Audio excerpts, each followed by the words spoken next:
personal chef. Thank y'all so much, guys. Thank y'all so very much. Walt always believed that those were going to be the people closest to Saddam because he was paranoid, and this dude had been with him forever.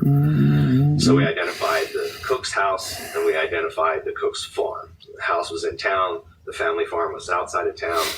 And we came up with a plan after... Whoa, what did I say? Hang on.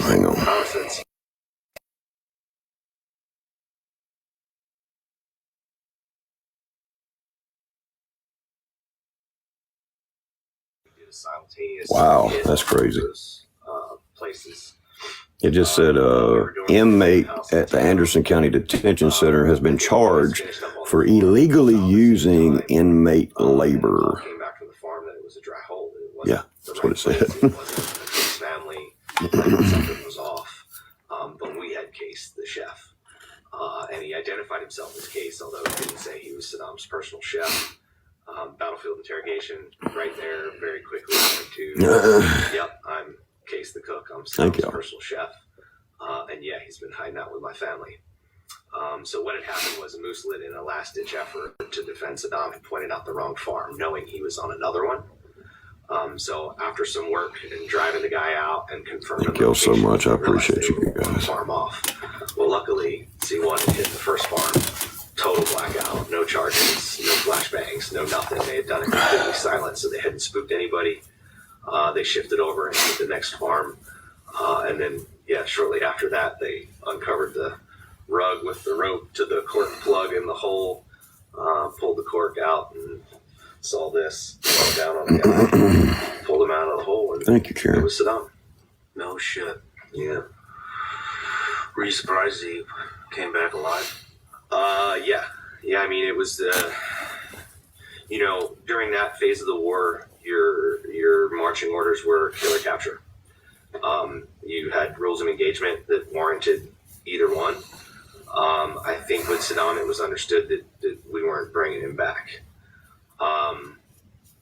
That being said, he's a unit operator and we're the good guys. And they pulled the cork out of the hole and there was an unidentified male with his hands over his head. Yeah. The guys aren't going to put a bullet in him. And they certainly weren't going to pull him out, look at him and put a bullet in him. Because that's not what we do. So, friends of mine, guys, so it's just secondhand. I'm still in town going, man, I hope this is it. Yeah. You know what I mean? We're like sitting in the vehicle at this point, just waiting on the radio call. And, they pulled him out of the hole. Holy shit, it's Saddam. That was kind of it. So the radio call came, and I think the squadron commander at the time said, I have a possible for PL number 1. Holy shit. And so, we were pretty freaking ecstatic. The joke was on the way there, we were like placing bets with each other, like, do you think this is it? I've had a talk with Karen. Nobody get rid of Karen. I've had a talk with Karen. By the time we got there and like the CTR had happened and all that stuff was going on, we were all kind of coming around like, all right, maybe this is it.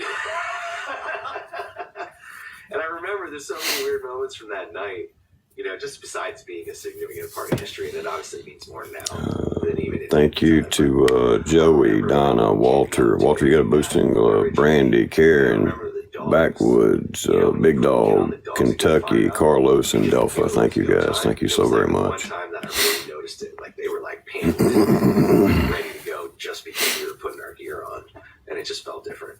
Like I just was like, this might work out. Wow. So brought him back. Did you see him? Yeah. I mean, if cool things happen, no, that's right. There's some pictures that exist. There's some pictures that made it out from that. But one of the cool things that happened was we brought him back to Tikrit, and we had him in our detention facility there. We had next to the house. The guys were staying there, and they let us basically all come into the open hall of this house when we walked him out to put him on the helo to fly him down to Bayap. So there was an opportunity for everyone. I'm watching a show. I mean, I don't know what they can say about something on TV. I don't know.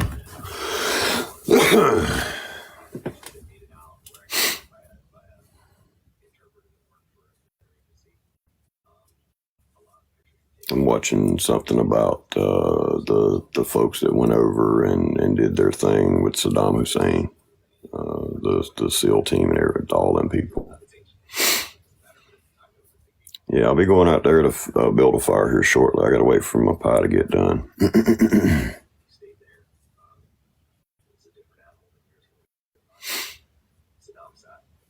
Yeah, it's about to capture the Saddam Hussein, yeah.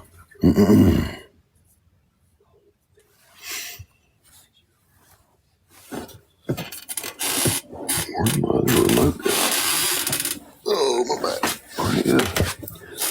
Where did it go, George? Where did it go? Oh, no, I watch, what's his name? La la la la la la la.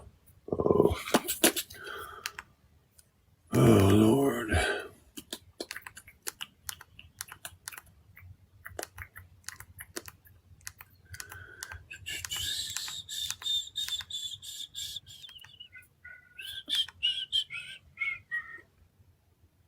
Hey, it is interesting. Everything I watch on his channel is interesting. I mean, everything. Let's see here. Yeah, the Sean Ryan show. Y'all got to know what I'm talking about. And he's interviewing Chris Van Sant.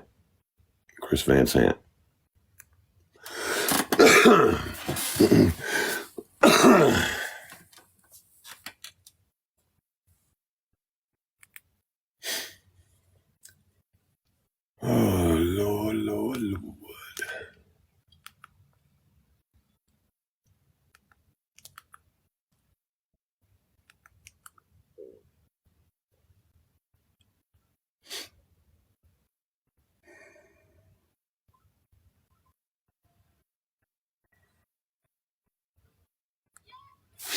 I love watching stuff like that. Did you feel anything? We picked him up, what, a 2 or 3 story? Yeah, I mean, when they hung him, there's an element of wanting to be there. I mean, And it's on YouTube. I watch it on YouTube. All of his programs are on YouTube. Oh, it's not news, Karen. It's a several hour interview with like special forces guys. They've got the guy that took out Bin Laden's got a special on. I mean, there's a bunch of them that goes on there and interviews with him about stuff they've done and stuff. It's really cool.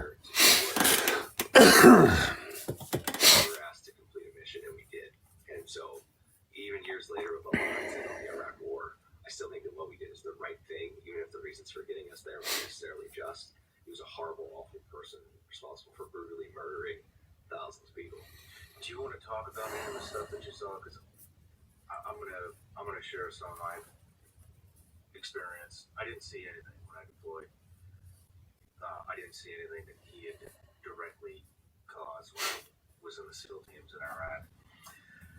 And it wasn't until actually my last deployment at the agency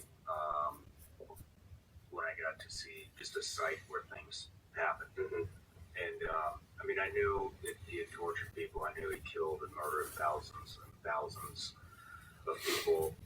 In my last documentaries are really, really cool to watch. And right around there was this compound that with these hooks that came out of the walls. And he would take pregnant women and hang them on the hook, and they would just be hanging there on the wall until they fucking bled out and died. Then inside was just a square, maybe a rectangle, 2 or 3 stories. I should have pictures of it. And there was like no railing or anything on the top. Thank you guys. Joey, Donna, Brandy, Backwood, Kentucky, Leanne, Carlos, Debbie, Queen T, and Harley, man. Thank y'all. Everybody that tapped the screen, everybody that's enjoying themselves, thank you. I'm going to be going out and building a fire here shortly. As soon as I get my pie gets done, then I'm going to go out there and do that. It would put, a body right up, lean them over the block, have their head on that concrete block, and they would throw cinder blocks off the 3rd story, crush people's heads. And that, Please tell you what was the chair. Whatever, it's combat, right? I didn't see anything. I never encountered anything like that. I'm on a futon couch thing. That fucking place made me realize how evil that son of a bitch actually Yeah, similar experiences. So locations and places that things occurred, absolutely. Just talking and interacting with people. But honestly, one of the ones that I think had the largest impact on me was Christians in the Middle East that got persecuted for years. Saddam was one of those people that was a part of that process. The first Christmas that we were in Iraq, we had a number of Iraqis that worked for us in the MSS that we embedded that were friendly to why we were there and supportive. And did various things for maintenance tasks. And we had an Iraqi plumber, we had an electrician. It was what we had, and we needed to support that infrastructure. And so we had 2 or 3 guys that had been around the mission support site a bunch, and I didn't know anything about it. Oh, you're fine, Kentucky living. I ain't worried about it. 2000. So Sucks. this is 2 weeks later. It was Christmas morning, and Brad and I were outside. Oh, And you hear people singing Christmas, like Christmas carols.